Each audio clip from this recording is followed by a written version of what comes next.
Imagine te réveiller un matin et sentir que le monde n'a pas changé, mais toi, oui. Le café a le même goût, mais il te laisse un arrière-goût d'amertume.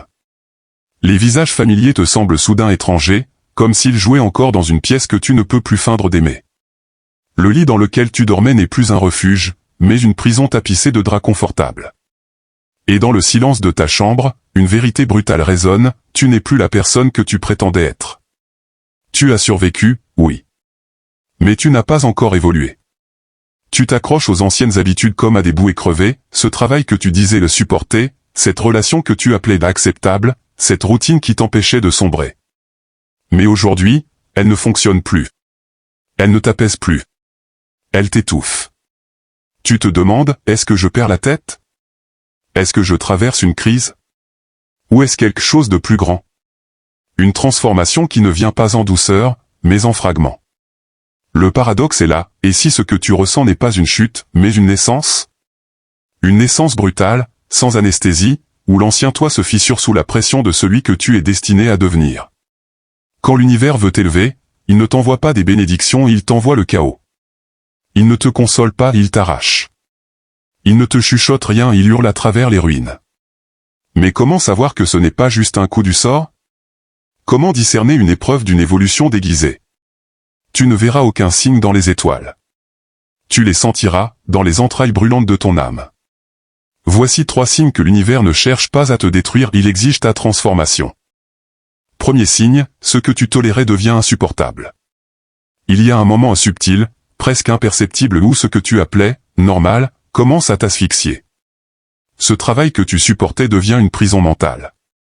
Cette relation dans laquelle tu survivais devient une cage sans oxygène. Les distractions que tu appelais l'équilibre se révèlent être des anesthésies. Et tout te dégoûte soudainement. Mais ce n'est pas de la dépression. Ce n'est pas du burn-out. C'est la fin de ton mensonge intérieur. Tu ne peux plus prétendre. Plus continuer à faire semblant. Le masque tombe. Et la vérité est nue, brute, inconfortable. Tu ne supportes plus la médiocrité. Tu ne supportes plus ta propre compromission. Tu te rends compte que tu n'étais pas patient, tu étais endormi. Tu n'étais pas tolérant, tu étais enchaîné. Sénèque disait, tant que tu respires, apprends à vivre. Et apprendre à vivre, c'est parfois désapprendre à survivre. Tu comprends que le confort n'est pas la paix, c'est la stagnation. Et le silence de ton âme commence à hurler plus fort que le vacarme du monde. C'est le seuil. Tu n'es pas en train de tomber. Tu es en train de changer de peau. Et si tu ne te retournes pas, tu ne pourras plus jamais redevenir cette version rétrécie de toi-même. Deuxième signe, l'isolement devient une saison imposée. Tu ne l'as pas choisi. Il s'est imposé à toi. Les gens disparaissent. Les conversations s'estompent. Les opportunités s'évaporent. Tu es seul. Brutalement. Et cette solitude n'est pas douce. Elle est aride, rugueuse, effrayante. Le téléphone ne sonne plus. Les regards se détournent. Tu entres dans un vide que tu n'as pas demandé. Tu penses que tu es rejeté. Abandonné. Mais non. Tu es retiré. L'univers t'arrache au bruit pour que tu puisses entendre ta propre voix. Au début, ce silence est insupportable. Il met en lumière chaque fissure de ton être. Il te montre toutes les douleurs que tu avais camouflées sous des obligations sociales. Mais c'est précisément là, dans ce désert intérieur, que le vrai travail commence. Tu fais face à tes blessures sans phare. Tu ôtes les masques. Tu rencontres ta vulnérabilité. Et un jour, sans prévenir, tu comprends que tu ne t'es jamais vraiment connu. Que tu n'as jamais eu besoin de la foule. Seulement de toi. Marc Aurèle écrivait, « Nulle part l'homme ne trouve une retraite plus paisible et plus libre que dans son âme. » Et pour y entrer, il faut d'abord perdre tout ce qui te distrayait de toi-même. Ce silence qui t'effrayait devient sanctuaire. Et si tu restes, si tu traverses ce vide sans fuir, tu ressors inébranlable.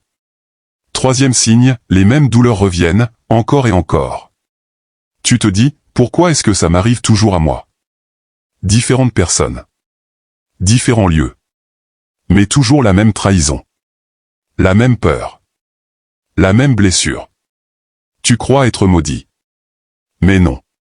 Tu es testé. L'univers ne te donne pas de nouveaux problèmes. Il te renvoie les mêmes leçons. Encore. Et encore. Jusqu'à ce que tu comprennes. Jusqu'à ce que tu changes. Pas les circonstances. Toi.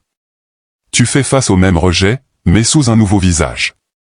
Tu sens la même colère monter, mais dans une autre conversation.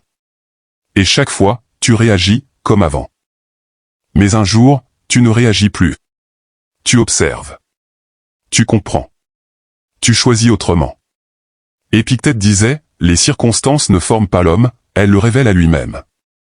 Tant que la racine n'est pas arrachée, le schéma revient. Pas pour te punir.